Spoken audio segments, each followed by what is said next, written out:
told you that the most terrifying speech Jesus ever gave wasn't about heaven or hell, but about a specific day he called the worst in history. In this video, we'll dive deep into Matthew 24 and 25, unveiling shocking events like the destruction of the temple, a deception so strong it could fool even you, and a mysterious sign in the heavens that will mark the end of time. Jesus had just left the temple when his disciples, impressed by the grandeur of the structure, came to admire the beauty of the sacred buildings. They had no idea they were about to hear one of the most shocking statements in all of end-time prophecy. Matthew 24:2 records, "And Jesus said unto them, See ye not all these things? Verily I say unto you, there shall not be left here one stone upon another that shall not be thrown down." At first glance, these words seem like a historical prediction, but between the lines there is so much more being said. Have you ever stopped to wonder why Jesus used such a brutal image to begin his prophetic discourse? To a first-century Jew, the temple wasn't just a building, it was the very heart of their faith, the place where God's presence dwelled, where sacrifices were offered, where the people encountered the divine.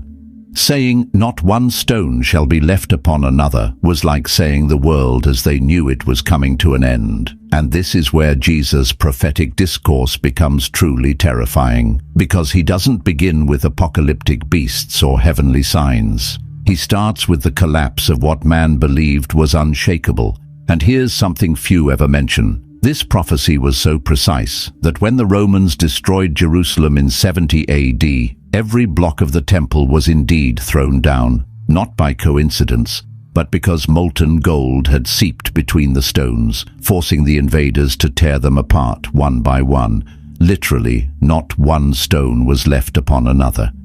Fascinating, isn't it? What was spoken by the Son of God came to pass with details now confirmed by archaeology, but that accuracy serves a far greater purpose, to prove that every word of Jesus carries eternal weight. Do you grasp the depth of these words? Jesus wasn't merely predicting a political or military event. He was breaking with a spiritual system that had become corrupt.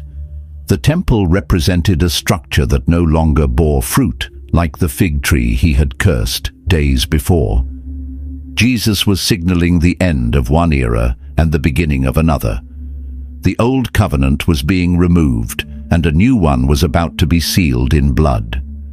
This moment marks the beginning of what we call biblical eschatology, the progressive unveiling of God's plan for the last days. Now think about this. The prophetic sermon doesn't start in heaven, but on the ground. In shock, in loss, in deconstruction. The same God who builds is the one who tears down. And he does it so that what is eternal may rise in the place of what is temporary. When Jesus says, "Not one stone shall be left upon another," he is not only prophesying destruction, he is calling his listeners to stop trusting in what is earthly. This is where the eschatological gospel begins, where every word, every symbol points to something far greater, the biblical revelation of the end times and the spiritual preparation for the return of Jesus. Right after the warning about the destruction of the temple, the disciples, still shaken, gather the courage to ask the question any of us would ask. "Tell us, when shall these things be? And what shall be the sign of thy coming and of the end of the world?" Matthew 24:3.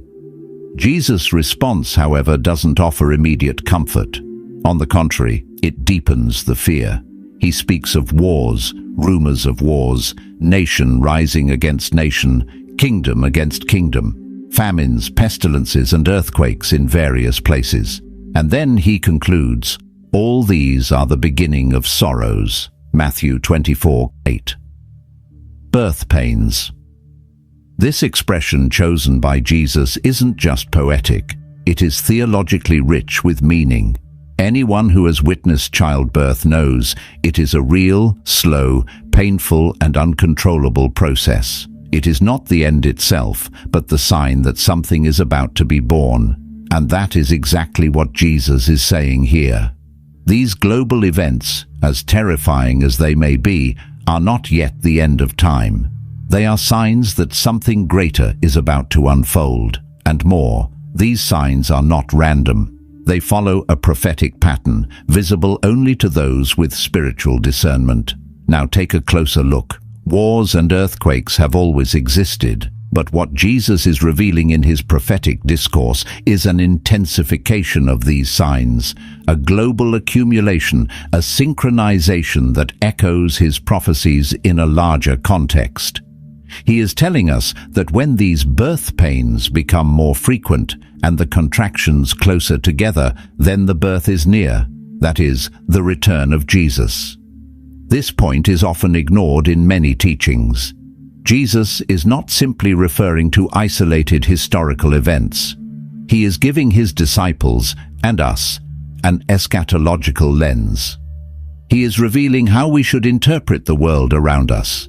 Every catastrophe, every conflict, every global crisis is not just a tragic event. It is an eschatological reminder, a Christian alert, an echo from the Mount of Olives calling us to spiritual vigilance. And the most surprising part is that Jesus doesn't ask us to run from these signs, nor to panic. He says, "See that ye be not troubled," Matthew 24:6. Fascinating, isn't it? In other words, he is saying, don't be ruled by fear, be led by the truth. Those who understand Jesus' eschatological message know that the signs of the end are not meant to scare the faithful. They are meant to awaken them.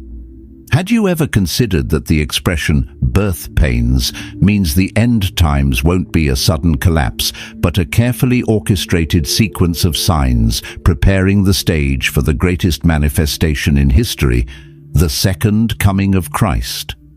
If you hadn't seen it that way before, you're now beginning to understand how Matthew 24 and 25 are not just warnings, but deep biblical revelations about what is to come. Jesus continues his prophetic discourse with one of the most unsettling warnings of the entire chapter. "Then shall they deliver you up to be afflicted, and shall kill you, and ye shall be hated of all nations for my name's sake." Matthew 24:9. Here the tone shifts. The focus moves away from natural disasters, earthquakes, famines, wars, and enters the realm of personal and spiritual suffering. Now, the target of these events is no longer the collapsing world. It's you. It's the church. It's anyone who bears the name of Christ. Do you grasp the weight of this? Jesus is announcing a tribulation that won't come from nature, but from people, from governments, from religious systems. He is plainly stating that being a Christian in the last days will be dangerous. And more than that, it will be deadly. Not because of any fault of our own, but because of his name. This kind of statement shatters any triumphalist or superficial preaching, because true discipleship involves suffering.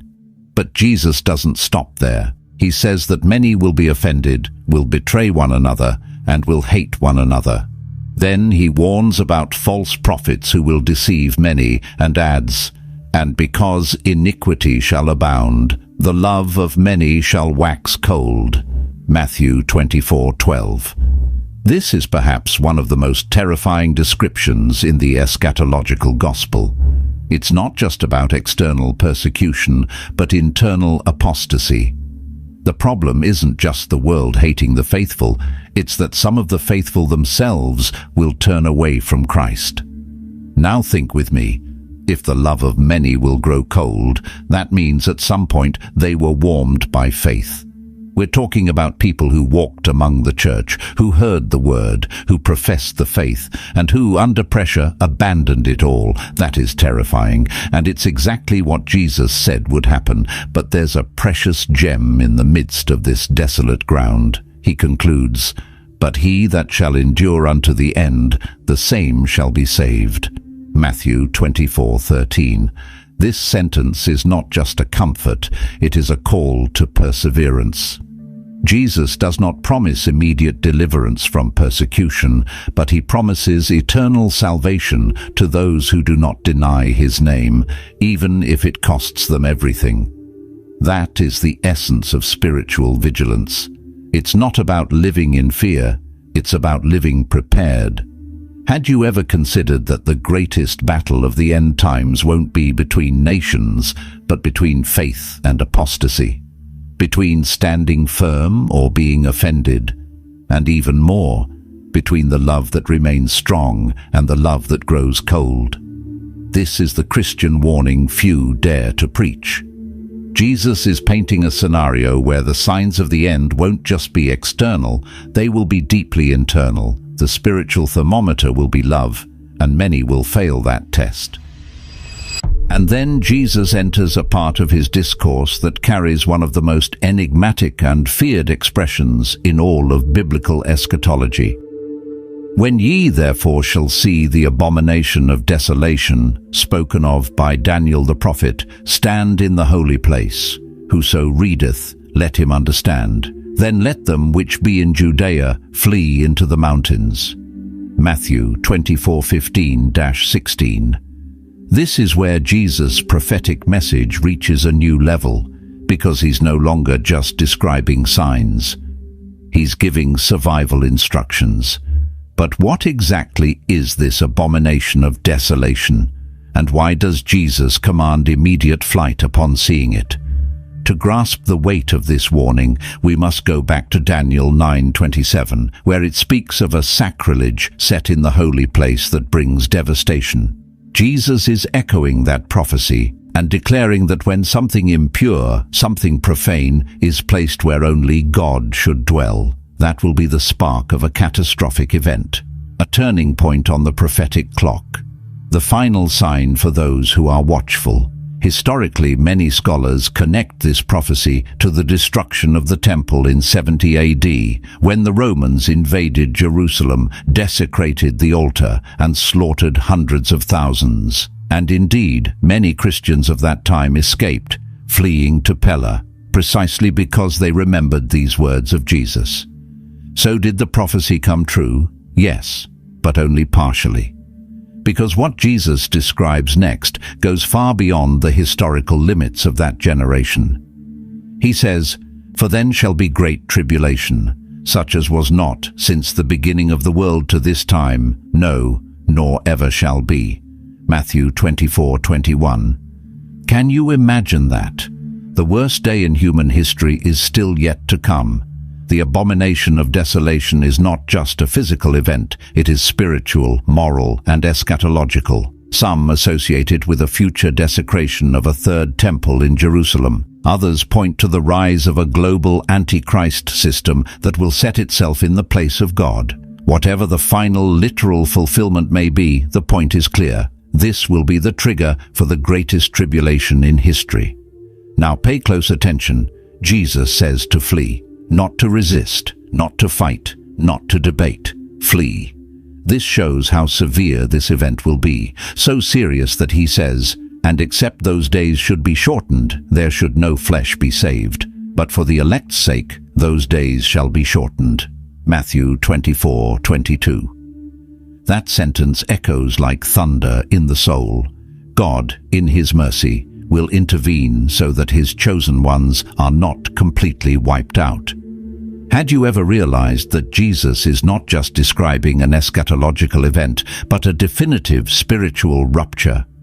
A moment when the sacred will be invaded, the false will sit in the place of the true, and Christians will be forced to choose between fidelity or flight. This is the heart of the prophetic discourse in Matthew 24. And it's not theory, it's preparation. Right after announcing the abomination of desolation, Jesus adds an even more alarming warning. "Then if any man shall say unto you, Lo, here is Christ, or there, believe it not. For there shall arise false Christs and false prophets, and shall show great signs and wonders, insomuch that, if it were possible, they shall deceive the very elect." Matthew 24:23-24. Note the weight of these words. Jesus is not just describing some casual deception. He's warning us about the greatest spiritual deception of all time, so powerful, so convincing, that even the most prepared Christians will not be entirely immune. Do you see what's at stake here? What Jesus is revealing at this point in his prophetic sermon is an invisible war, a battle of narratives in which the enemy won't come with a sword, but with the appearance of godliness. He won't come with hatred, but with signs, and signs that work, signs that persuade, signs that impress. That's why Jesus doesn't say, "Beware of the world." He says, "Beware of those who claim to represent me." Fascinating, isn't it? Instead of warning us about political or military persecutions, Jesus focuses on false doctrines, false messiahs, charismatic prophets who will rise with apparent authority and perform wonders, but will be serving lies. That's the hallmark of biblical eschatology. Evil rarely looks like evil. It comes disguised as light. It comes with a Bible in hand and sweet words on the lips. Jesus continues and says, "Behold, I have told you before." Matthew 24:25. He's saying, "I've already warned you. This should not catch you off guard." In other words, the Christian who ignores this part of the eschatological gospel runs the risk of being seduced by what appears to be spiritual, but is actually satanic. Which is why discernment will no longer be a gift. It will be a matter of survival. Now think with me. How many voices today rise claiming to speak in the name of God? How many messages use the name of Jesus, but hide a fabricated Christ, molded to human desires, not to the cross?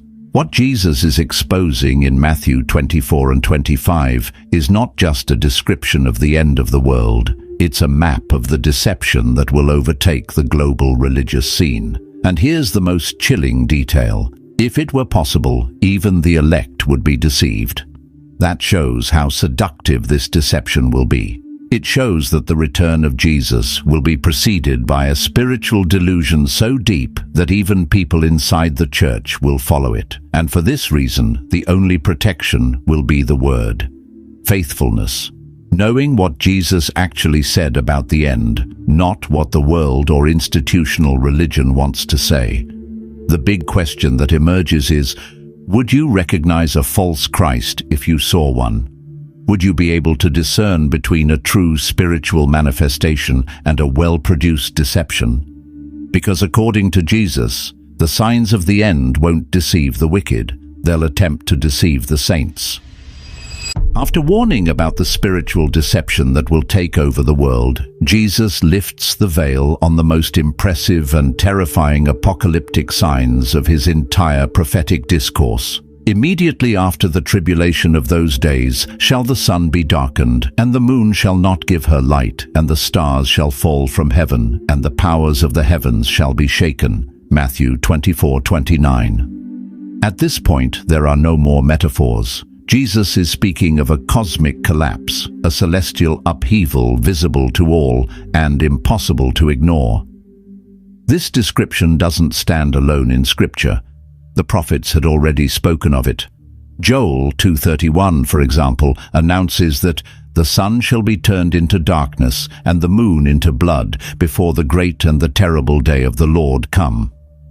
Revelation 6 uses the same language. What Jesus does in Matthew 24 is bring all these prophecies together into a single decisive moment, the visible precursor of his return. When the heavens are shaken, the world will know the Son of Man is about to appear. Now think with me, why are these signs so dramatic? Why not a gentle rain, a breeze, or an angelic song? Because the coming of the King will not be quiet. It will be glorious, terrifying, and undeniable. The same Jesus who entered Jerusalem riding a donkey will return riding the clouds with power and great glory, and the heavens will react to his presence. The universe, groaning since the fall, will tremble at the sight of the one who created all things, returning to restore what is his. Have you ever considered that the sky is also part of eschatology? That the sun, moon, and stars will be living witnesses of judgment? The eschatological gospel is not limited to earthly events. It involves all of creation. That's why the signs of the end are not just for scholars. They are for everyone. You can ignore prophecies, but you cannot ignore a sun that goes dark or a moon that turns to blood. And then Jesus declares, Then shall appear the sign of the Son of Man in heaven. Matthew 24:30. Notice, it's not the Son of Man who appears first, it's his sign. Something will happen in the heavens that will announce his approach. What will that sign be? A radiant cross, a heavenly sound, an indescribable flash of light. The Bible doesn't specify, and maybe that's for the best, to keep the expectation alive and constant. But one thing is certain, no one will be able to say they weren't warned. And there's more. Then shall all the tribes of the earth mourn, and they shall see the Son of Man coming in the clouds of heaven with power and great glory. Matthew 24:30. This mourning will not be of joy, it will be of terror, because for those who mocked, ignored, or rejected him, the return of Christ will be like lightning striking the eyes, swift, violent, unstoppable. The same Jesus who was despised will be glorified before all. This is the center of the end times, the return of Jesus, visible, triumphant, and surrounded by glory. And it is in this context that the angels will be sent, the trumpets will sound, and the elect will be gathered. There's nothing mystical or symbolic about this. It is a literal, historical, celestial event. A moment when everything Jesus spoke in Matthew 24 and 25 will cease to be prophecy and become reality. Shortly after revealing the cosmic signs that will announce his return, Jesus makes a statement that has sparked debate for centuries within Christian theology. Then shall two be in the field, the one shall be taken and the other left.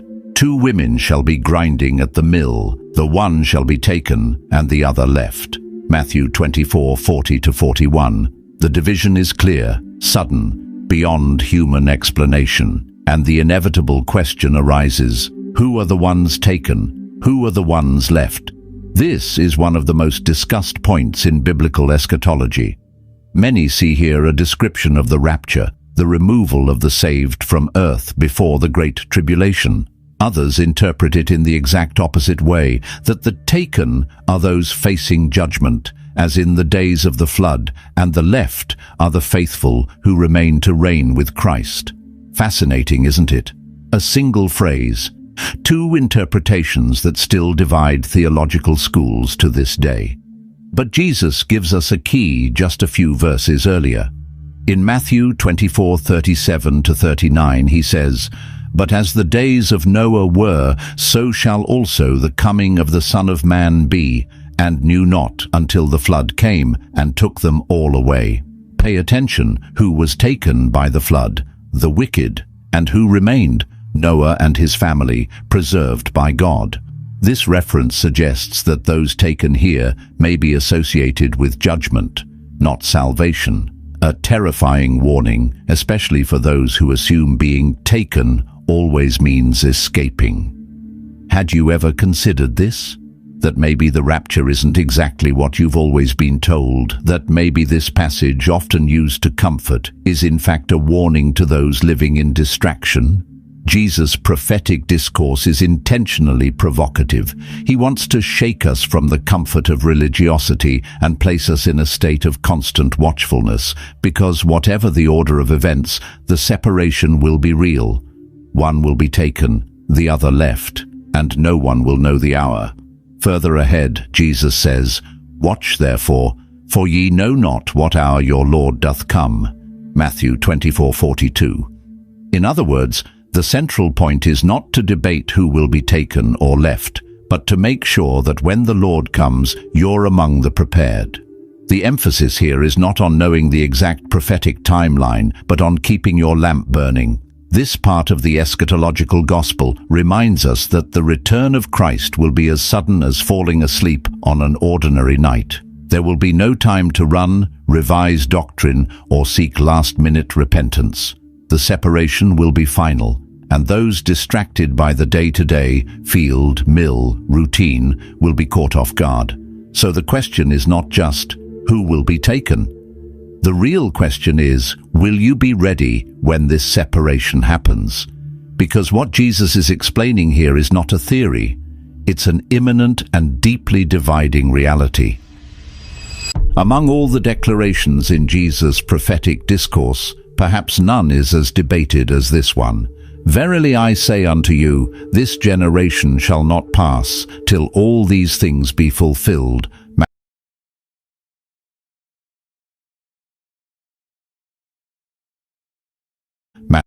Matthew 24:34. At first glance,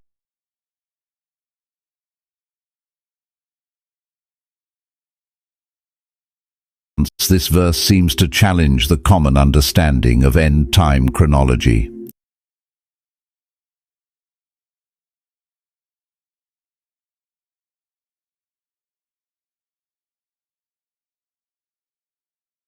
After all, if Jesus said this in the first century, how is it that we are still waiting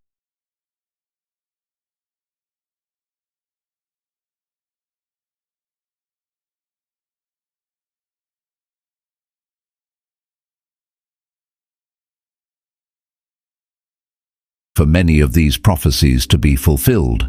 For centuries, theologians, scholars, and commentators have wrestled with this phrase. And here's the key point that few explain clearly. It all depends on the meaning of the word generation.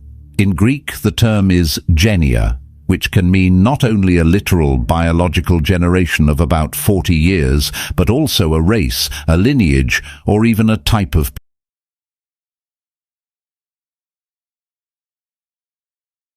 people, such as the unbelieving generation that saw the signs but did not believe.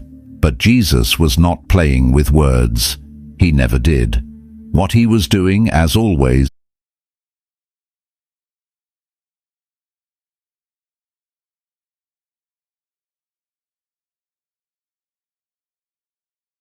spiritual codes. Think with me. What if the generation he referred to was the generation that sees the signs described in this chapter? In other words, the one that witnesses the intensification of birth pains, the rise in persecution, the abomination of desolation, the emergence of false Christs, and the cosmic signs. That generation, the one alive when the final events begin to unfold, will not pass away until all is fulfilled. Now notice, this creates an enormous spiritual urgency. Because if we're seeing apocalyptic signs intensify, then there is a real possibility that we are part of that prophesied generation. A generation marked not by calendar dates, but by spiritually significant events. And Jesus confirms the weight of this prophecy by saying, "Heaven and earth shall pass away, but my words shall not pass away." Matthew 24:35.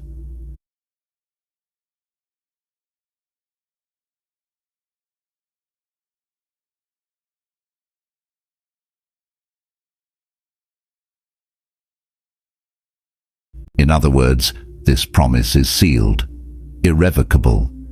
Had you ever considered that this generation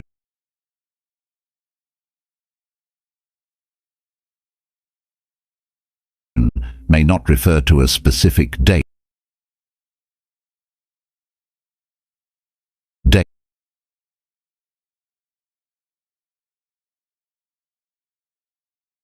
but to a specific group, those who will live through the final events? That completely transforms how we read the eschatological gospel, because it's no longer just a theological curiosity, it becomes an existential responsibility.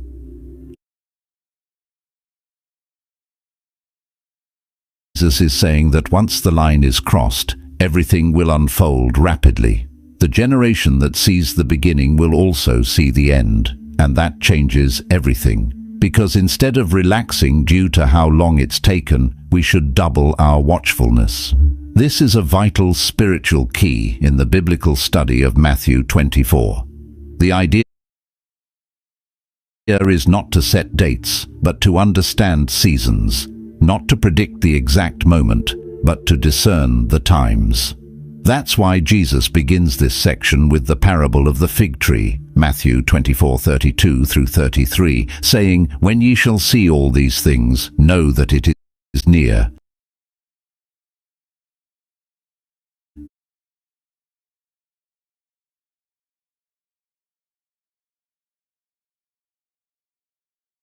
even at the doors. Fascinating, isn't it? The disciples asked about dates, but Jesus answered with seasons and with a warning: the time of harvest is closer than it seems. Right after warning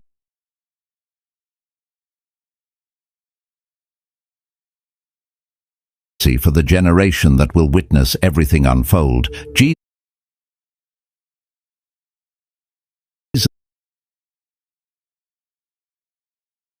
he truly believes that Jesus isn't coming back any time soon, shall come in a day when he looketh not for him, and in an hour that he is not aware of, and shall cut him asunder, and appoint him his portion with the hypocrites. There shall be weeping and gnashing of teeth. Matthew 24. For a Christian is not falling into the world with a heart outside of it. That's what Jesus